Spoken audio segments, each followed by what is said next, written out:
Bueno, primero que tenemos una mirada larga, ¿no? Por un lado está la rendición de cuentas, la necesidad de atender a la educación, particularmente de atender el salario de maestros, profesores y funcionarios, pero también atender a la creación de cargos de auxiliares. 100 escuelas del Uruguay no tienen ningún auxiliar, con lo cual los maestros limpian, los maestros cocinan y quitan tiempo pedagógico y didáctico, que es su función principal. Naturalmente que crear cargos para las escuelas que están vacías, pero también la necesidad de impulsar un proyecto educativo que contemple las necesidades de todos los contextos, de todos los niños, jóvenes y adolescentes. Y esto no es un problema solo de los maestros, que todos los días salen a matarse en la cancha, digamos. Cuando se pone en duda el prestigio profesional o la dedicación del docente, se está entrando en un disparate, digamos. Por no mostrar lo que se hace en la escuela pública, la gente termina pensando que en la escuela pública no se hace nada, y se hace de todo.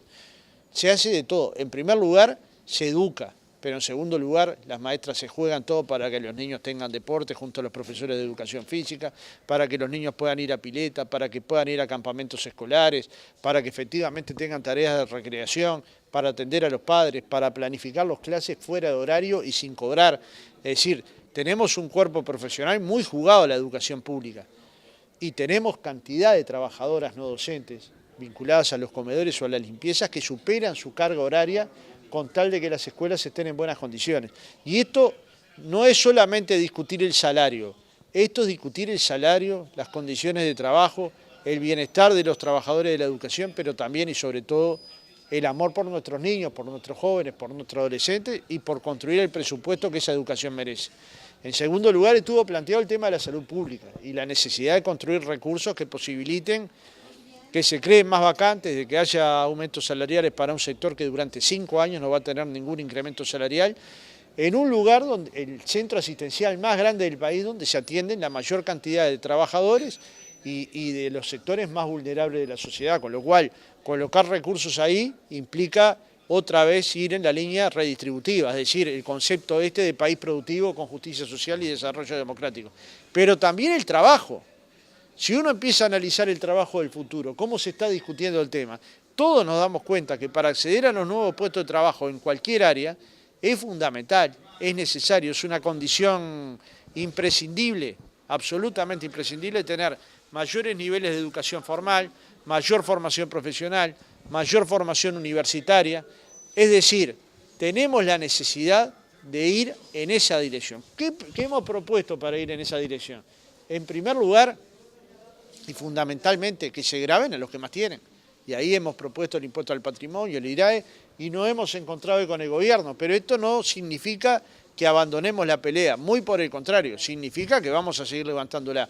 Y después hubo un conjunto de propuestas alternativas, que se vuelva a levantar el tema de la reforma de la caja militar, porque eso daría 75 millones de dólares, y el Parlamento tiene que decidir dónde volcar los recursos, si afectando a un grupo pequeño de las jubilaciones y pensiones militares más altas para darle a las jubilaciones, a los ingresos de los trabajadores de la educación y la salud, o si va a mantener la situación incambiada. Partimos de la base de que la tropa tiene que tener un aumento de salario, pero que bien puede ser cubierta con vacantes no cubiertas. Y ese fondo trasladarlo para una de estas áreas esenciales. Partimos de la base de que es posible tener una aspiración de déficit fiscal sin ser irresponsable mayor a la que ha fijado el gobierno, una meta de déficit fiscal. Y ojalá que algunas de estas medidas que quedaron de ser estudiadas por el presidente Vázquez arrojen como resultado la solución de algunos de los problemas que hemos planteado. O sea, trabajo de calidad, en primer lugar, porque esto hace a la centralidad de la vida de las personas, educación de calidad que llegue a todos los contextos y por lo tanto un presupuesto adecuado, la salud pública como prioridad para atender a los sectores de trabajadores y a buena parte de los sectores que tienen más dificultades de contextos socioculturales críticos. Y bueno, y por último el desarrollo ciudadano, es decir, que la gente pueda efectivamente tener movilidad horizontal. Si esto se va a resolver en solo una rendición de cuentas, yo ya digo que no, es decir, el mundo no termina el 30 de junio, ni termina cuando se apruebe la rendición de cuentas. Pero lo que no puede hacer el movimiento sindical es bajar las banderas que levanta de justicia social. Y esas banderas solo son posibles si uno le saca a los que más tienen para darle a los que menos tienen. ¿Se analizó si hay ámbito, teniendo en cuenta que la semana que viene es como la fecha límite en el secretariado, si hay margen para que el presidente Vázquez o desde el gobierno le den alguna respuesta en función de la reunión que tuvieron esta semana? Sí, ayer quedamos de tener otra entrevista, otra llamada telefónica, otro intercambio que nos posibilite ver si hay algún acercamiento. El presidente no ha prometido nada, lo que sí ha dicho es que no va a mover la carga tributaria, pero hay otros márgenes que se están trabajando, como algunas de estas propuestas que he dicho, que ojalá den como resultado resolver algunas de las problemáticas que están planteadas. Pero el problema de fondo, insisto, sigue siendo cómo se construye una mejor sociedad. Nosotros valoramos mucho lo que se ha hecho hasta ahora, pero partimos del 11º subsuelo, como bien se dijo en el acto del 2002. Entonces, cuando aumentaste el 10º subsuelo, pero apenas estás llegando a la planta baja o estarás en la planta baja.